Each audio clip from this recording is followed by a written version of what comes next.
The Chairperson of the Governing Council, Your Excellencies, President of the International Fund for Agricultural Development, distinguished governors and heads of delegation, ladies and gentlemen, Bula Vinaka from Fiji. When we in Fiji hear IFAD's mantra of investing in rural people, we think of nearly half of our population. 42% of Fijians reside in the rural regions of our over 100 populated islands.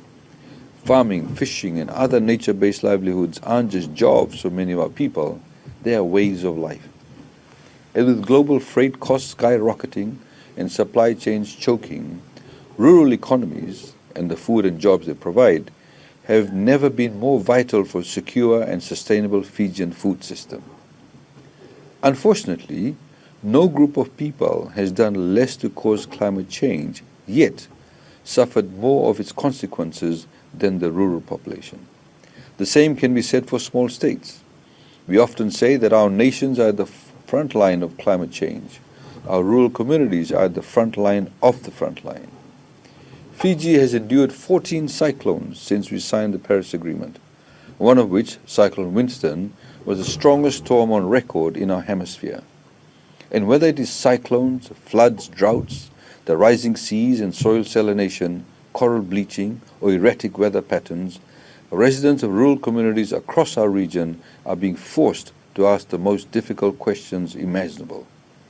Are freshwater sources safe from an ever-encroaching ocean? Is the soil still healthy enough to support crops? Are the reefs still healthy enough to support fish stocks? And many of our most low-lying communities have had to ask whether it is safe for them to stay where they currently reside. Fijians are not waiting for the world to answer these questions for us. We are seeking solutions together as a society, no matter how difficult they may be. When we've spoken with enough farmers who have watched harvests washed out by king tides, or fishers who have seen their reefs demolished by cyclones or rising sea temperatures, it is clear that eradicating rural poverty demands a radically new approach to building rural resilience. And as some of the most vulnerable nations in the world, small states require special focus, fast access to resources, and tailored solutions. For us, climate finance is development finance. On the world stage, we have used every opportunity possible, including our presidency of COP23, to open innovative financing possibilities. And at home, we are showing clearly how well prepared we are to put those resources to work. With IFAD, we're creating resilient opportunities in our rural regions through sustainable farming and agribusiness models. Together, we're driving a shift in mindsets towards farming as a business for more Fijians, including through value adding. We hope that a country director-led office in our capital of Suva will strengthen your good work in Fiji and across the Pacific.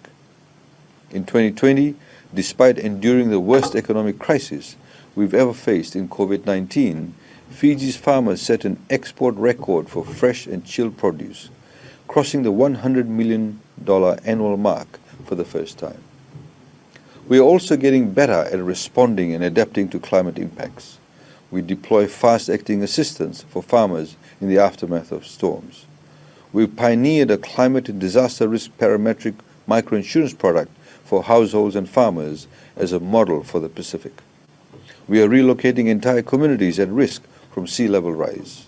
We are extending connectivity throughout Fiji, putting the world of the internet at the fingertips of our rural people.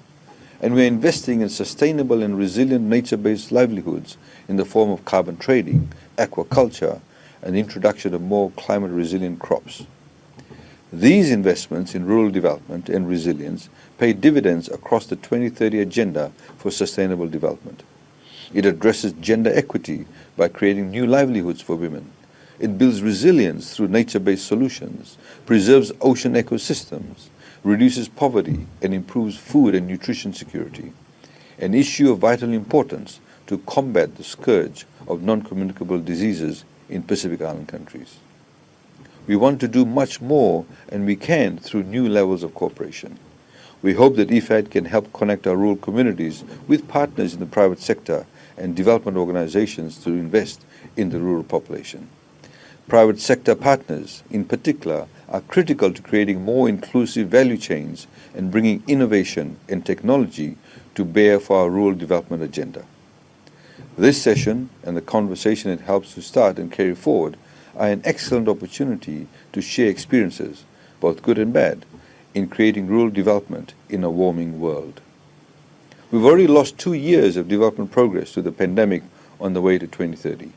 We cannot waste another day in delivering the sustainable solutions all of our people deserve. We are ready to work with IFAD and with all of our partners represented at this session to help lead a climate-resilient and inclusive recovery that reaches across every rural region of the world. Vinaka Vakalevu, and thank you.